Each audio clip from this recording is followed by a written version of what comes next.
Wukong surprised me. Going in, I knew not to expect a Souls-like, despite it seemingly sharing many of the genre's hallmarks. The game's Chinese developer, Game Science, has been adamant that it's not a Souls-like, preferring to define it more generically as an action RPG. This is at least partially accurate, as Black Myth Wukong is definitely not a Souls-like.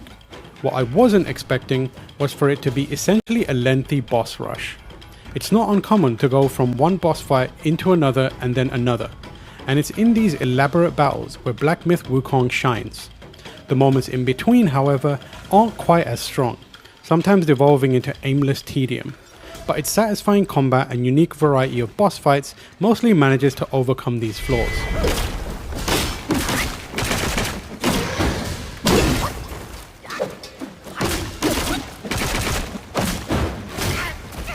Black Myth Wukong's story is based on the classic Chinese novel Journey to the West.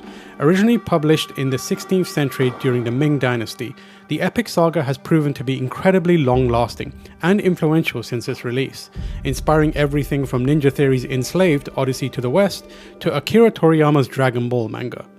Black Myth Wukong's take on the enduring tale is set sometime after the original story, while still retaining many of its characters. Names like Zhu Bajie and Kang Jinlong and the Demon Bull King will be instantly recognizable to anyone familiar with Journey to the West, even if certain characters' allegiances sometimes differ from the source material. You play as a mute monkey known as the Destined One, who shares more than a few similarities with the titular son Wukong, a legendary simian commonly known as the Monkey King.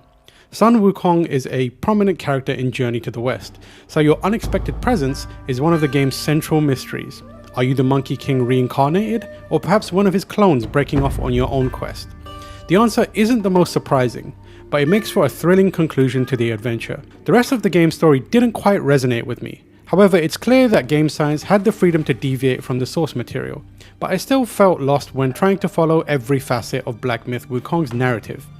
It helps that each of the game's 6 chapters revolves around a relatively self-contained tale, dealing with universal human emotions such as love, hate, and greed, yet it still feels like a story best experienced by those with intimate knowledge of the source material. References and concepts from Journey to the West and other Chinese mythology frequently flew over my head, so I found it difficult to invest in both the broader picture and more of its intimate yarns. It's a shame because finally seeing a Chinese take on a Chinese story as classic as this one is inherently fascinating.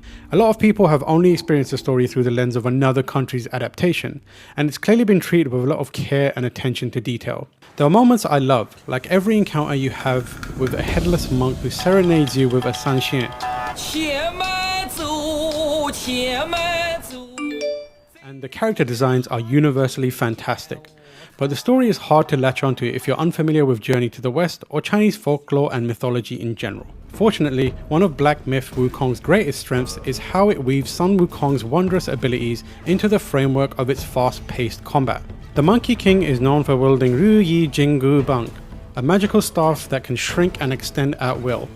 He can also create clones of himself from a single strand of hair, freeze enemies in place with a point from his finger, and shapeshift into a vast array of different forms. All of these abilities are represented in the game, expertly showcasing the Monkey King's prodigious combat capabilities. By executing combos with the staff, you'll see it elongate to bludgeon enemies with extra ferocity before reverting back to its original size. You can also make use of various spells that consume mana and operate on cooldowns.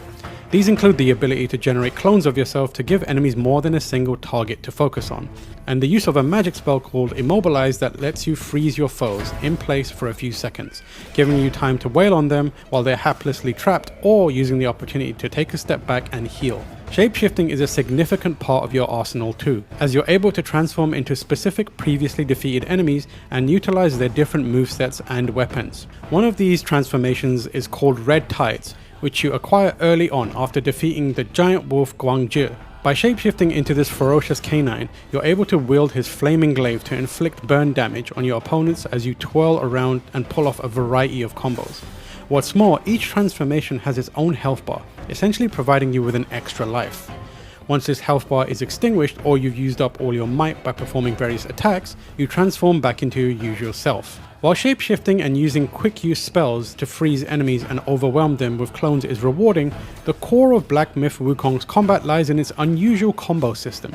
Light attacks are essentially a means to build focus points, which are spent to unleash different heavy attacks. With enough upgrades, you can eventually bank up to 3 of these points at a time, and the game's entire combat economy is built on farming focus and cashing it in as soon as possible to deal significant damage.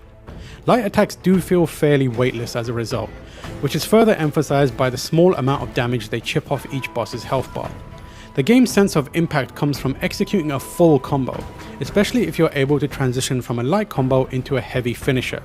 In these moments, your staff begins to glow red hot as it hurtles through the air and collides with an almighty thump. These attacks deal a ton of damage and regularly stagger enemies in satisfying fashion. Finding openings and using Immobilize to give you the time to pull off these combos is the basis of Black Myth Wukong's combat.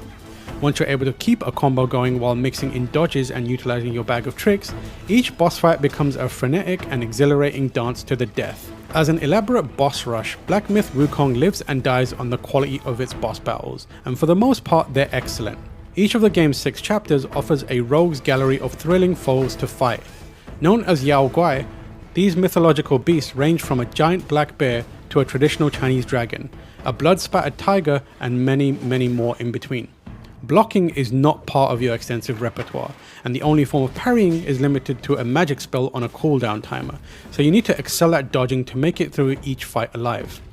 This might sound intimidating if you don't usually play through action RPGs, but outside of a couple of boss fights in later chapters, the game's difficulty isn't particularly challenging. This is coming from a Souls-like veteran, so my gauge on what's hard might be slightly skewed, but I defeated a number of the game's bosses on my very first attempt.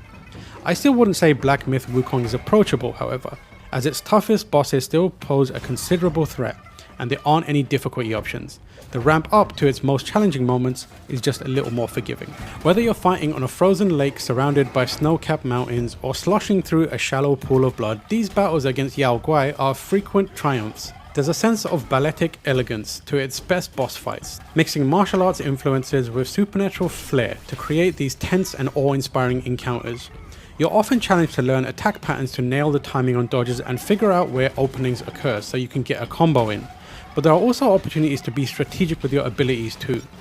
Immobilize is ineffective against certain bosses, so you might go for a different spell, or vary your transformations to attack an enemy's elemental weakness. Even if I sometimes found bosses relatively easy, that didn't take away from their thrills, while the toughest among them were often met with a pounding heart and palpable elation when I finally managed to emerge victorious. The game's ability to produce this sensation is where Black Myth Wukong feels most like a Souls-like. There are more obvious similarities, such as a checkpoint system that respawns enemies when you rest, and a flask for healing that has a finite number of charges and can be refilled at said checkpoints.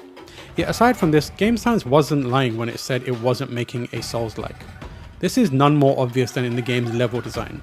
For the most part, your path through each chapter is linear, albeit with a couple of forks in the road leading to optional bosses and crafting materials used for brewing potions and forging armor. Occasionally it opens up with more expansive areas, featuring numerous branching paths, but progression is still usually confined to a singular route, so linearity is present even when it doesn't initially appear to be.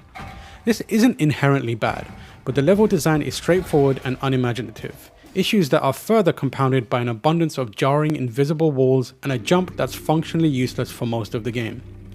Throw in only a smattering of enemies that don't pose much of a threat, and the sections between boss fights feel disappointingly sparse and languid. I also need to mention a moment near the end of the game that stumped me for several hours because the solution is incredibly specific but not at all obvious, especially when there's nothing else like it in the game. This sapped the momentum from the final chapter and had me questioning whether I had encountered a game-breaking bug or was just being ignorant. Each environment you explore does at least look fantastic. When you're running through a bamboo forest grove punctuated by falling leaves and dense vegetation, or planting your feet on the sun-kissed rocks of a craggy canyon, Black Myth Wukong is frequently beautiful.